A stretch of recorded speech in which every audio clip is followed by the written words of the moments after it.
మకర సంక్రాంతి ఏ రాష్ట్రంలో ఎలా జరుపుకుంటారో తెలుసుకుందామా ఫ్రెండ్స్. హిందువులు జరుపుకునే పండుగల్లో మకర సంక్రాంతి అది పెద్ద పండుగ. ఈ పండుగను తెలుగు రాష్ట్రాల్లో మాత్రమే కాదు వివిధ పేర్లతో భారతదేశం అంతటా జరుపుకుంటారు. ఒక్కొక్క రాష్ట్రంలో ఒక్కొక్క సంప్రదాయ పద్ధతుల్లో జరుపుకుంటూ ఉంటారు. సూర్యుడు మకర రాశిలోకి ప్రవేశించిన రోజునే మకర సంక్రాంతి పండుగ జరుపుకుంటారు. దక్షిణ భారతదేశం మాత్రమే కాదు ఉత్తర భారతదేశంలో కూడా మకర సంక్రాంతి పండుగ జరుపుకుంటారు. తమిళనాడులో మకర సంక్రాంతిని పొంగల్ పండుగ 4 రోజులు జరుపుకుంటారు.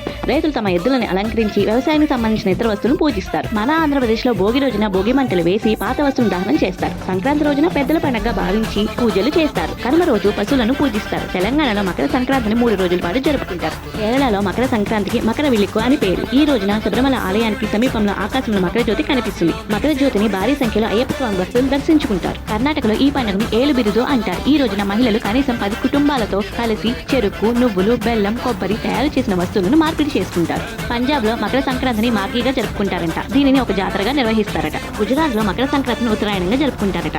ఉత్తరాయణం నాడు గుజరాత్ లో గాలిపటాల పండుగ జరుగుతుంది. రాజస్థాన్ లో సంక్రాంతి అంటారు. ఇక్కడ స్త్రీలు ఒక ఆచారాన్ని అనుసరిస్తారు. దీనిలో 13 మంది వివాహిత స్త్రీలు ఇల్లు, అలంకరణ లేదా ఆహారానికి సంబంధించిన వస్తువులను అందిస్తారు. భారతదేశంలోని వివిధ రాష్ట్రాల్లో జరిగే సంక్రాంతి పండుగలోని సంప్రదాయ పద్ధతులు మీకు నచ్చినట్లయితే లైక్ అండ్ కామెంట్ ప్లీజ్.